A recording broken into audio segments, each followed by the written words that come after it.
Good morning. We are starting The Mystery of History, Volume 4. We're going to be reading through the book and chatting, so we thought we'd invite you to read with us. We're on page 3, and it says Wars of Independence. I'm just going to skim through this page. I'll read the first paragraph. It says, according to Thomas Jefferson, author of the Declaration of Independence, liberty is an unalienable or inalienable right given to us by our Creator. What does inalienable mean? It means absolute, inherent, and non-transferable. That means it's... Can you tell me what that means, Cruz? It means that you like inherit, but that you inherit it. You can't. It means like that it can't be transferred to other things. Non-transferable. It doesn't mean inherited, but inherent is a different word. It means it's already in you. It's already in there. I bring this up because the first quarter of this volume is brimming with stories of liberty, freedom, and independence in several corners of the world. In fact, there were so many wars fought for liberty and freedom during this time period, which is 1708 to 1821. She's entitling this quarter Wars of Independence. And the author of this book is Miss Linda LaCour Hobart. Is that the same one as volume 3? Yes, she did all the volumes. Okay, and so we're going to be looking at several different wars and revolutions. We're going to be looking at the American Revolution, the French Revolution, the Mexican War for Independence, Simon Bolivar, the Greek War of Independence, the Ottoman Turks.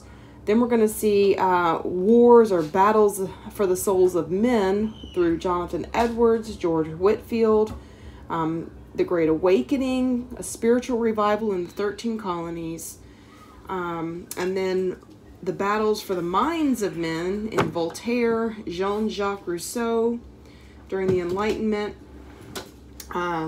Let's see, Lewis and Clark. The Louisiana Purchase, Exploring the Wilderness, William Wilberforce. And then we'll peek into the private battles of fame and fortune through Bach, Handel, Mozart, Beethoven. Okay, the one thing I did want to say is the concept of the inalienable right. I want to think more deeply into that. In our American culture, we really hold that as kind of it's like, I have a right to freedom, I have a right to freedom. But then, I was reading that book by Eugene Peterson. It's called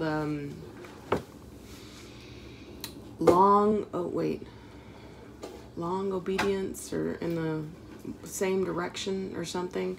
It's basically about obedience, consistent obedience to the Lord. But he was just saying about how our world talks about how we're free, but that's a lie. And I was thinking about that because it is a lie. We're not free. What are we a slave to? We're a slave to sin. Sin, yeah. We're a slave to sin until we're freed by Jesus. But I'm just thinking about that, and I haven't put the thoughts together yet, so I'm still thinking about it. Because it is true that another man should not force you to be able to do something, because, like, I shouldn't have to, I shouldn't have the right to determine what you do with your life. That's true. And that comes into play, like, especially with, like, boundaries. I mean, that's on the big scope is a man shouldn't be able to force you to, shouldn't be able to make you do what he wants you to do with your life. But on the small scale, it has to do with boundaries, such as, just in everyday things. They're just boundaries such as, oh, well, I don't, please don't call me Julia. I prefer to be called Julie. But then somebody, they heard me, they understand me, but they're still calling me Julia. I've set a boundary, and you're not respecting the boundary. So that's a very small issue, but it's still it's like a small scale of what I'm talking about in terms of inalienable rights. So I don't know. I say I don't know. I'm thinking about what Eugene Peterson said, meaning that we're not free, which is true. We're slaves to sin, but also the fact in combination with the idea that other men shouldn't be able to dictate to us, well, this is what you have to do with your life, and you have to do what I say. So anyway, let's just think about that as we go through. I'm just trying to think how those two ideas are going to go together. Oh, I forgot. There's a whole nother page here on page 4 of the other things that are going to be covered in this volume. So I'll just briefly go over them. The 7 Years' War, the French and Indian War, the War of 1812, and I think that's about it. Okay, so we're on week 1. Now we're on page 5. This is for the year 1708 and 1742, and we're going over Johann Sebastian Bach and George Friedrich Handel, or Handel. I think it's Handel. Those of you, so I'm starting to read from Mrs. Hobar's perspective. Those of you who know me, this is Mrs. Hobar speaking, from my other volumes, know that I get excited about threads in history that run through one era and into another. Yes, babe. But this isn't the actual Mrs. Hobart. No, this isn't Mrs. Hobar. This is Mrs. Allen. Or you can call me Mama. Or Miss Julie. Or Juju, as I like to be called now. And I'm not reading exactly. So sometimes I'll read and sometimes I'll paraphrase and sometimes I'll skip. So, and then sometimes we'll just chat. But we are going through the book. Let's see. She says, I found the perfect thread to connect the final story of the last book to this one. It's through sacred music. Volume 3 ends with Isaac Watts. In 1707, he published the Spiritual Hymns, a collection of spiritual hymns in England. And Volume 4 begins just 1 year later with Bach, Johann Sebastian Bach in 1708. And he claimed his lifelong purpose was to create well-regulated church music to the glory of God. As a Christian, this is Mrs. Hobar speaking, she loves having sacred music serve as a bridge from one volume to the next. Special also to this time period are the glorious works of George Friedrich Handel. You may already be familiar with his work, The Messiah, the Oratorio, Messiah. It's a powerful Christian choral piece, one of the most powerful of its time, especially for its Hallelujah chorus. Do you remember the Hallelujah chorus? Shall we sing a little? Hallelujah! Okay. Hope you enjoyed that. All right, Johann Sebastian Bach. He went by the name Sebastian. Do you hear how I changed the name? How I changed the pronunciation of Sebastian? Johann Sebastian Bach. Now I changed it to Sebastian. Johann Sebastian Bach. Anyway, in 1685, he was born in Eisenach, Germany. It's in the heart of Germany. His father was musical and taught him to play the violin and the harpsichord. The harpsichord is like a piano, sort of. His uncle was a famous organist and inspired Sebastian to try the organ too. Before he was 10, though, both of his parents died, including a brother and a sister. We already read that. I know, we read this yesterday, but we're reading it again because we have to read it again for the recording. So he went to his brother Johann Christoph. So his brother goes by his middle name, Christoph. Christoph was a gifted musician, but reluctant to welcome his brothers because he had too many mouths to feed. It was too expensive. Legend says that Sebastian, while still a boy, so this is Johann Sebastian, he was so determined to learn music that he took Christoph's music secretly at night and copied it by the moonlight. He also walked 200 miles on one occasion just to hear his favorite organist perform in another town. While still young, Sebastian mastered the harpsichord and the clavichord. These were two instruments built before the piano became popular. At about 15 years old, Sebastian Bach left his brother's home to attend school and start his musical career as a singer and a violin player. He followed in the footsteps of his uncle and moved on to the organ, and that became the instrument for which he is most admired. That means most people admire him for his work playing the organ. It was said of Bach that his feet flew over the pedal boards as if they had wings. Can you picture the flurry of movement? I don't know what instrument he's playing.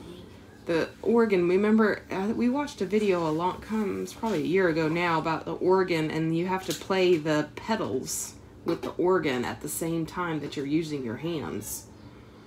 Bach played the organ in his church with such forcefulness that it was also said of him, if Bach continues to play in this way, the organ will be ruined in 2 years, or most of the congregation will be deaf. That's how I feel kind of in our church with that super loud music. We have like huge speakers hanging out of the ceiling. We have to wear headphones when we go there. Yes, Caleb. And once we were sitting right by the huge speakers. Yes, good thing we had headphones on. All right, let's finish this last bit on this page.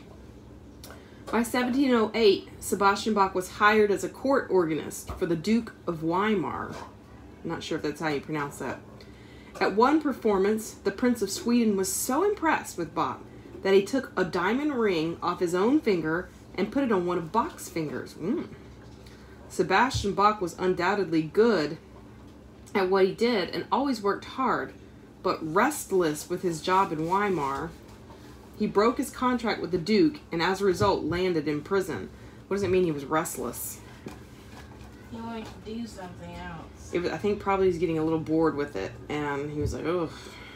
But he broke his contract, which means... What is contract?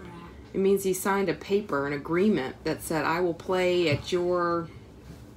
I'll play for you, Duke, for this amount of time, or for these days, or in this manner, and he gave his word and he signed his name, and then he broke his word, and since he broke his word and it was a signed contract, they took him to prison.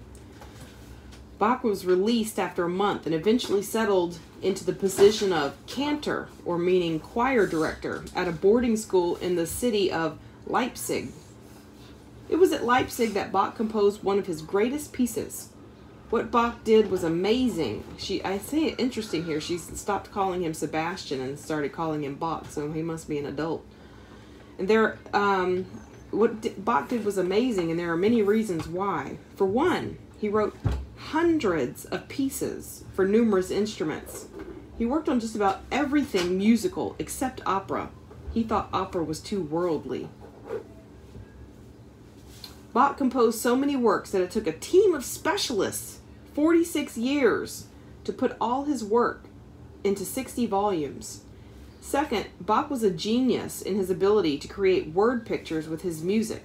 Let me explain. In his most voluminous, his largest work, it was called Mass in B minor. Bach used the rise and fall of the instruments and vocalists to choreograph the life of Christ as literally as possible. For example, at the point of Christ's death, at the point of his death in the Mass, the singers and musicians dropped to a low level. Later, at the point of Christ's resurrection, they rise triumphantly in both sound and decibel. Ah! Hope you enjoyed that. The Mass in B minor is a glorious piece. It's greatly celebrated by Lutherans and Catholics today, though usually performed in much shorter segments than the original 2-hour version. A 2-hour piece of music. All right, so we're on page 6. We're going to stop there. We're still on Johann Sebastian Bach. Hopefully we will finish him. Yeah, we'll finish him tomorrow and then move on to George Friedrich Handel. All right. 2 hours is like the length of a movie. It is. thanks for hanging with us and listening and joining us on our Mystery of History chat. We will see you tomorrow. Bye-bye.